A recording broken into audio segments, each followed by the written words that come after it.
Beneath the vast, indifferent sky of Montana, where the wind scours the plains and the mountains stand as silent, ancient witnesses, the earth holds a strange and unsettling secret. Concrete shells, like the carapaces of colossal, forgotten beasts, lie half-buried in the frozen soil. From a distance, they might be mistaken for geological oddities or the abandoned infrastructure of some failed industrial project.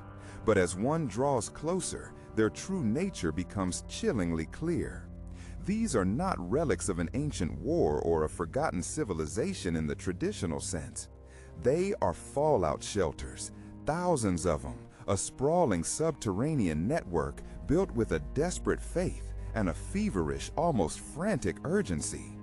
They were designed to house a chosen few, a community that believed it held the key to surviving the end of the world. They were promised survival, a new beginning, shielded from the searing flash of nuclear fire and the righteous, cleansing wrath of the divine. The air here was once thick with the hum of machinery and the murmur of prayers, a symphony of fear and hope. Men and women, families and children poured their life savings, their sweat, and their very souls into these cold, dark spaces. They severed ties with the outside world, a world they were told was corrupt, decadent, and doomed to perish in a cataclysm of its own making.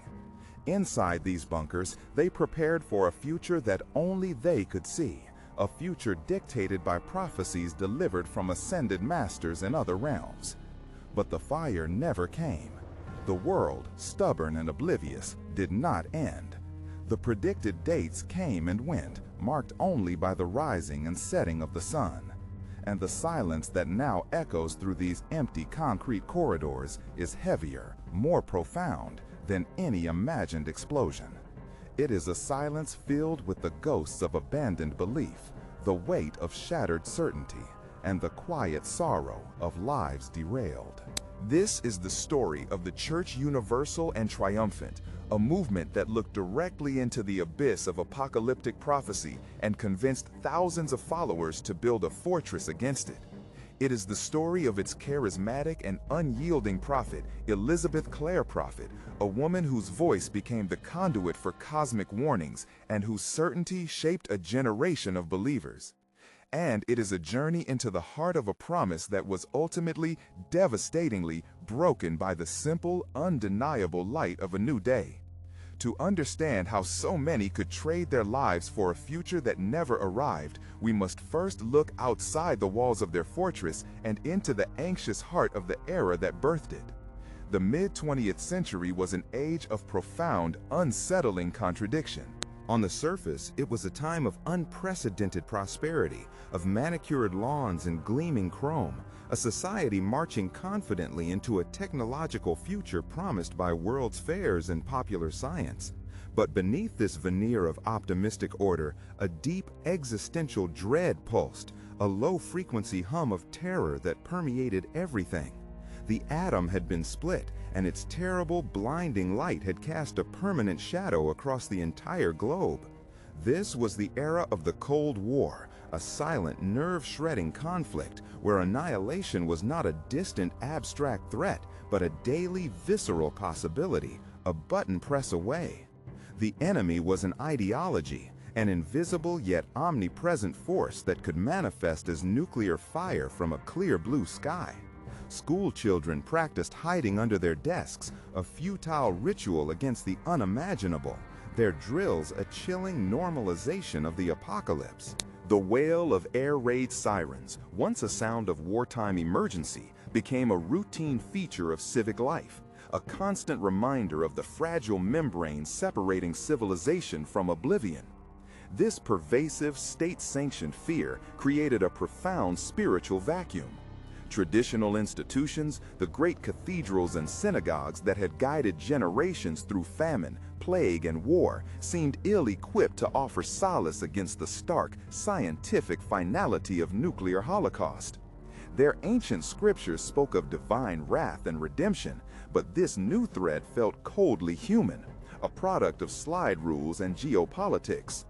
The old answers no longer felt sufficient for the new, terrifying questions. And so, millions began to look elsewhere, turning away from the altars of their parents toward a new spiritual marketplace flourishing in the fringes. It was a landscape of esoteric ideas, a fusion of Eastern mysticism, rediscovered Gnosticism, and speculative cosmology. The old answers no longer felt sufficient for the new, terrifying questions. And so, millions began to look elsewhere, turning away from the altars of their parents toward a new spiritual marketplace flourishing in the fringes. It was a landscape of esoteric ideas, a fusion of Eastern mysticism, rediscovered Gnosticism, and speculative cosmology. People sought not just faith, but a system, not just comfort, but a map to navigate the bewildering new world. They craved a narrative that was as grand and totalizing as the threat they faced. They yearned for a voice that could speak with a new kind of authority, one that could explain the chaos not as a political failure, but as a cosmic struggle, and more importantly, offer a way out. It was into this fertile ground of atomic fear and spiritual hunger that the seeds of the Church Universal and Triumphant were sown. The movement drew from a lineage of American esotericism, most directly from the I Am activity of the 1930s, which had first popularized the concept of ascended masters, enlightened beings who had transcended the mortal plane and now offered guidance to humanity. The Church Universal and Triumphant took this framework and supercharged it with the urgency of the nuclear age. It did not invent the apocalypse. It simply gave the era's deepest anxiety a name, a face, and a cosmic backstory. It transformed a faceless dread of the Cold War into a dramatic, spiritual war between forces of light and darkness. And in doing so, it offered its followers something the government and mainstream religion could not: a sense of control, a secret knowledge, and a tangible path to survival. At the center of this path stood a man named Mark L. Prophet. A former salesman with a gentle demeanor and a disarming smile, Mark was not a fire and brimstone preacher demanding repentance.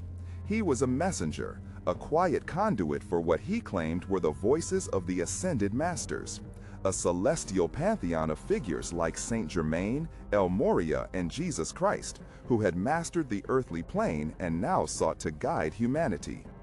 In 1958, he founded the Summit Lighthouse, a modest organization dedicated to publishing these cosmic dictations. The teachings were dense, a complex tapestry of theosophy, Christian mysticism, and esoteric lore, but the core promise was simple and profoundly alluring. Humanity was not alone in its struggle. The forces of light were real, accessible, and ready to intervene, but they needed human partners on Earth to anchor their energy. Followers weren't just passive believers, they were active combatants in a spiritual war, essential cogs in a divine plan. And then, a young Boston University student named Elizabeth Clare walked into his life. Bright, fiercely intelligent, and with a background in political science, she was driven by a profound spiritual yearning that her academic studies could not satisfy. She saw in Mark not just a teacher, but the embodiment of a coherent, grand truth she had been searching for. Their connection was immediate and intense. She became his student, his partner, and soon his wife. But Elizabeth was never destined to be a mere acolyte. She quickly proved to be a powerful spiritual channel in her own right, her voice joining Mark's as a pipeline to the masters. Together, they were a formidable force.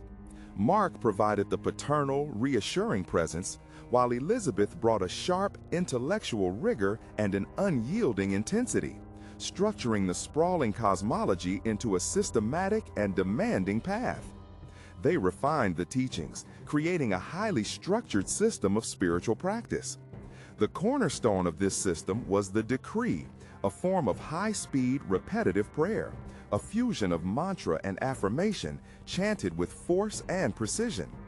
To an outsider, the sound was a cacophony, a relentless, percussive roar of words filling a room with vibrating energy. But for believers, it was the sound of power. It was the hum of a spiritual engine, a weapon that could transmute negative energy, ward off dark forces, and literally reshape reality. The physical act itself was demanding, a breathless marathon of vocalization that left participants exhausted but exhilarating, feeling as if they had truly waged a battle. In a world paralyzed by the threat of silent, invisible radiation, the decrees offered a tangible, audible way to fight back. It was an intoxicating idea. You didn't have to be a politician or a scientist to stop the apocalypse. You could do it from your own living room, with the power of your own voice. The Summit Lighthouse grew from a small circle of seekers into a burgeoning national movement, attracting those disillusioned with mainstream society. But the partnership that had given it life was tragically and suddenly cut short. In 1973, Mark Prophet died of a stroke, leaving a profound void at the heart of the organization. For his followers, it was a moment of deep crisis. How could the chosen messenger of immortal masters be so mortal? But for Elizabeth, this was not an end. It was a transfiguration. In the wake of her grief, she claimed that Mark himself had become an ascended master, now speaking through her from the other side. She was no longer just a partner. She was the sole, divinely ordained heir to the mission, the chosen messenger. And with the full weight of that mantle upon her, she would steer the movement into far more radical and dangerous waters. Here begins the part of the story where a spiritual quest starts to build the foundations of a fortress. With Mark gone, Elizabeth Clare Prophet, now known simply and reverently as Guru Ma, stepped into the full, blinding light of leadership. Her presence hardened, calcifying into something formidable. The soft-spoken partner was replaced by a matriarch cloaked in cosmic authority. Her voice no longer a channel, but a command. She adopted a regal bearing, her pronouncements delivered with the unshakable certainty of one who converses daily with immortals. The organization itself shed its skin, rebirthing in 1975, not as a gentle lighthouse for the lost, but as the Church Universal and Triumphant. The name was a declaration, a mission statement etched in stone. Church signified a new, rigid hierarchy. Universal claimed dominion over all spiritual truths. And triumphant was a promise of militant victory in a holy war against the forces of a fallen world. This was no longer just about personal karma or the quiet pursuit of ascension. The world outside, with its simmering tensions and political anxieties, became the canvas for a much larger, more terrifying prophecy. The ambient paranoia of the Cold War was harnessed and magnified, transformed from a geopolitical reality into the central doctrine of the Church. The abstract darkness they had always spoken of now had a concrete face, a terrestrial name, the Soviet Union. In Elizabeth's dictations, the nation was portrayed as the physical embodiment of evil on earth, the red dragon of Revelation poised to consume the world in godless fire. Her prophecies grew more urgent, more terrifyingly specific. She spoke of nuclear warheads raining down on American cities, of vast shadowy armies marching under crimson banners, of a great purification by atomic flame that would cleanse the planet. The threat was no longer a distant spiritual concept. It was a ticking clock, its hands sweeping relentlessly toward Armageddon. The only rational response to such an existential terror was not just prayer, but preparation. Faith had to be forged into steel and concrete. A new mandate was delivered from the ascended masters. The community must build a sanctuary, a fallout-proof haven to survive the coming atomic holocaust and preserve the light for a new world. In the late 1970s, this divine directive led the church to purchase a sprawling 218-acre estate in the sun-drenched hills of Calabasas, California, a property once owned by the Gillette razor fortune. They called it Camelot. It was to be their shining city on a hill, a fortress of light against the encroaching darkness. Here, surrounded by manicured lawns and idyllic scenery, the followers began to turn inward, severing ties with the world they were taught was already damned. But building a physical fortress was one thing. Fortifying the minds of thousands against the poison of doubt was another challenge entirely, one that would demand absolute, unquestioning obedience.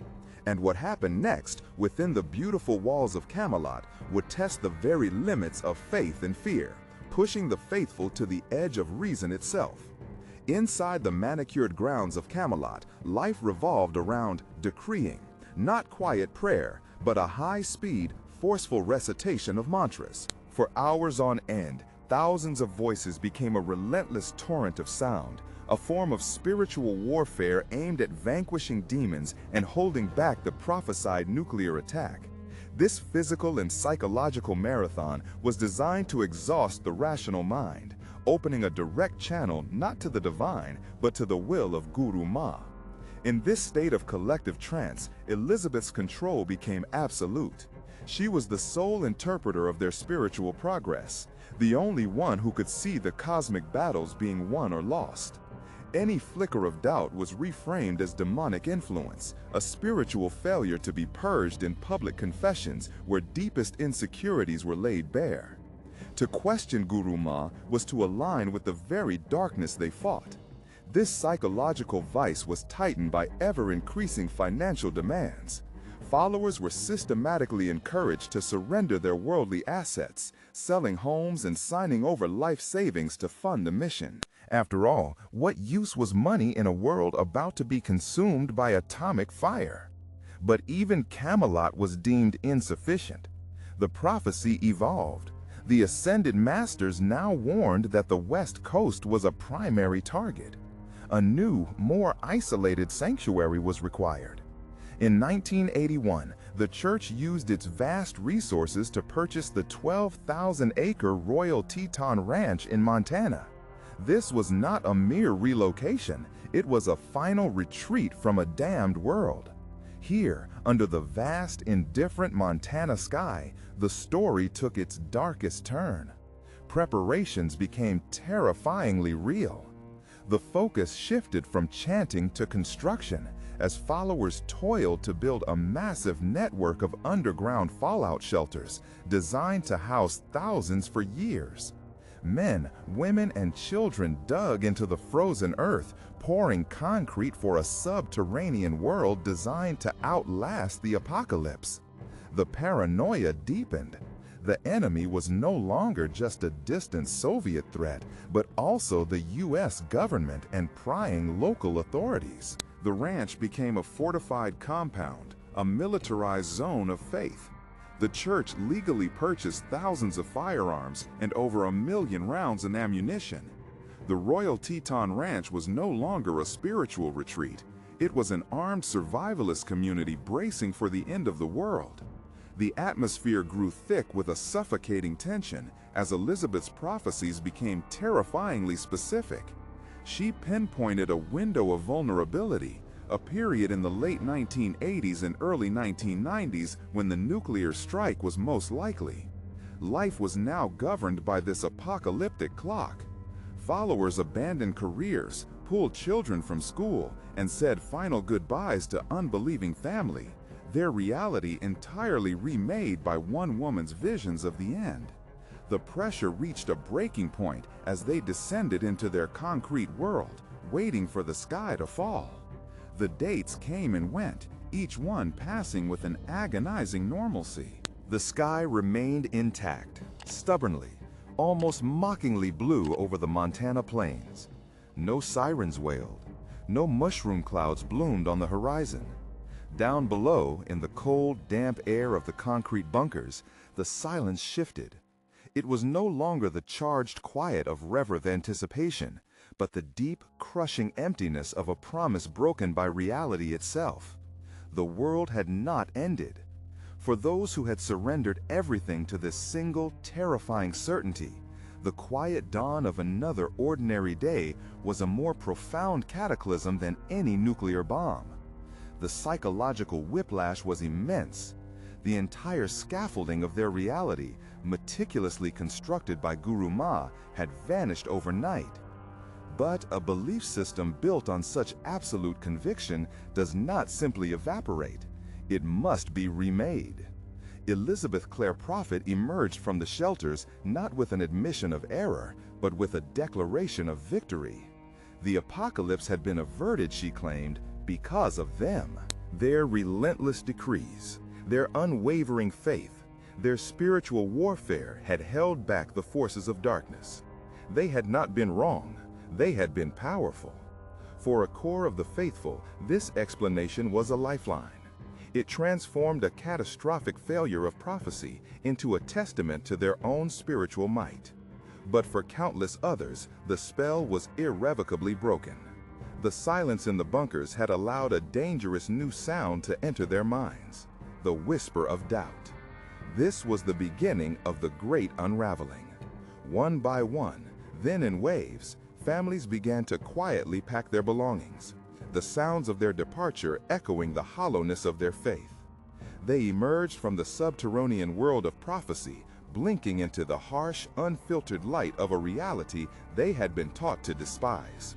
They were spiritual refugees, cast out not by an enemy, but by a failed truth.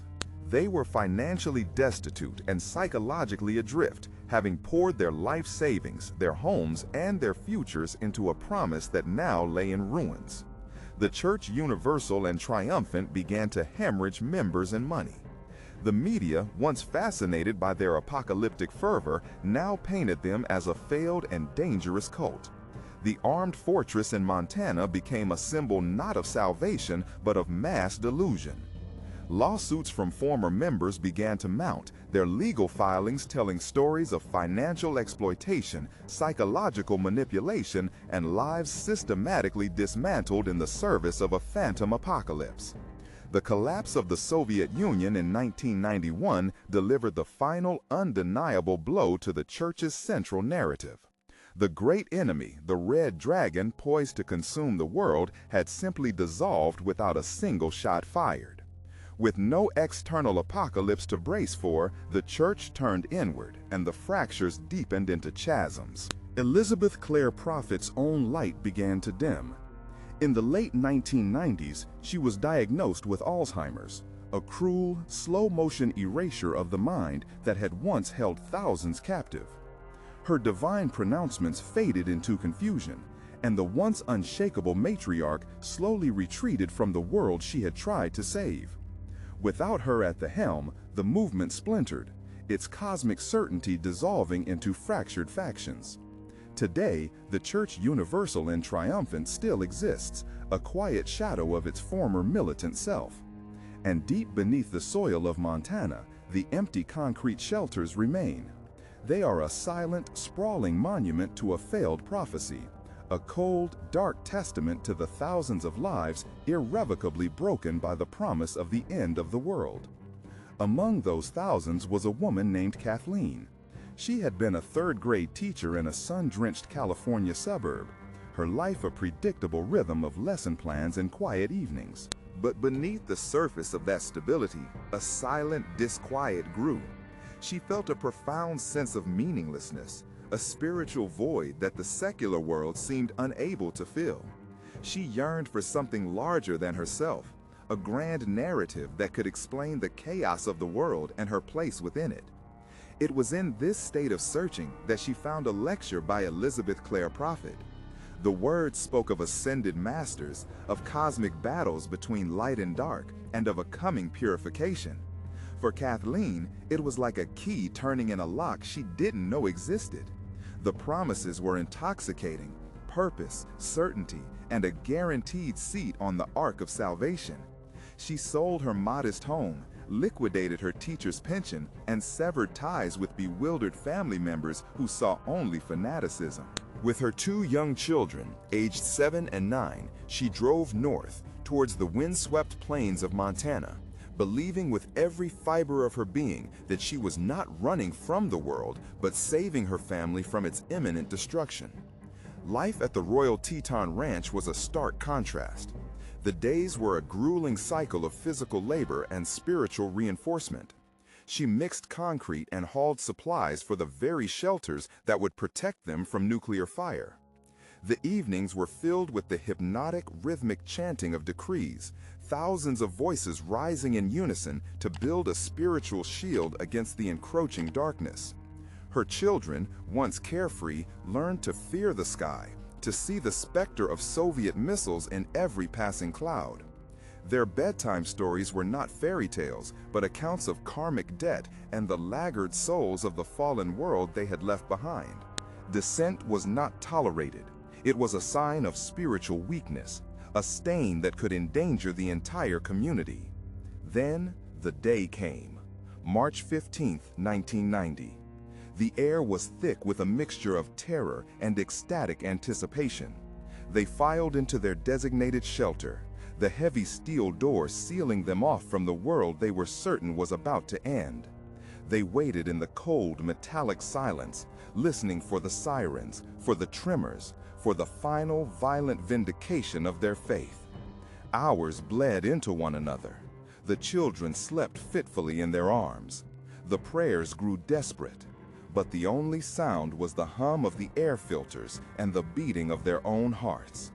The sun rose the next day on an unchanged, indifferent world. When the doors were unsealed, the silence that greeted them was more terrifying than any explosion. For Kathleen, the collapse was not nuclear, but internal. It was a slow, agonizing unraveling. The leadership offered explanations.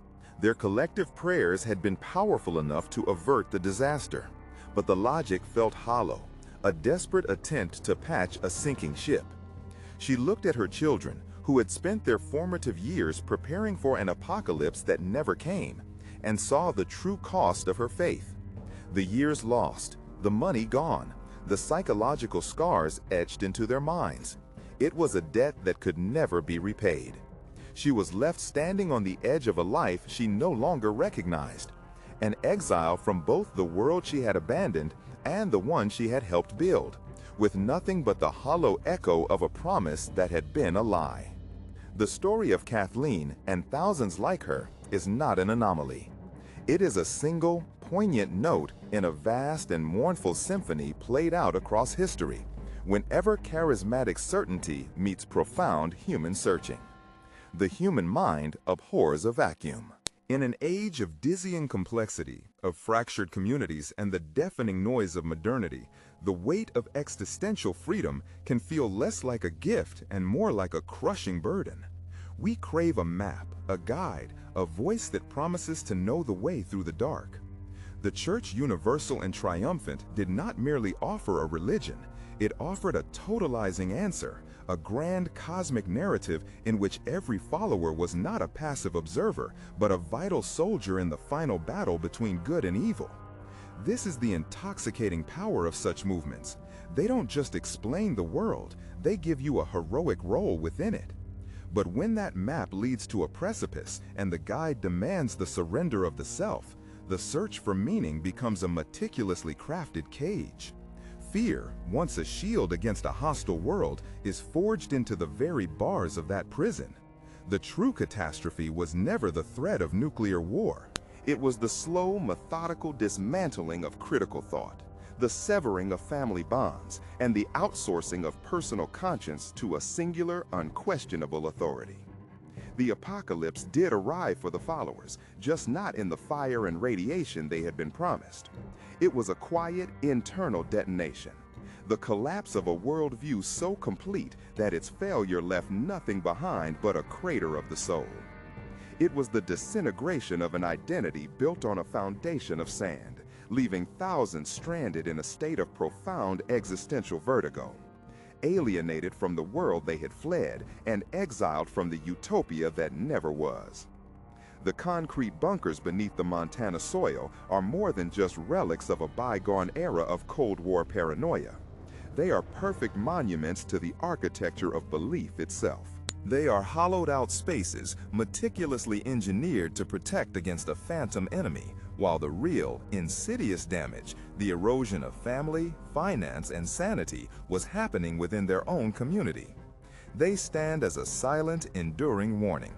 Any ideology that demands you build walls to keep the world out is, in reality, building a prison for you.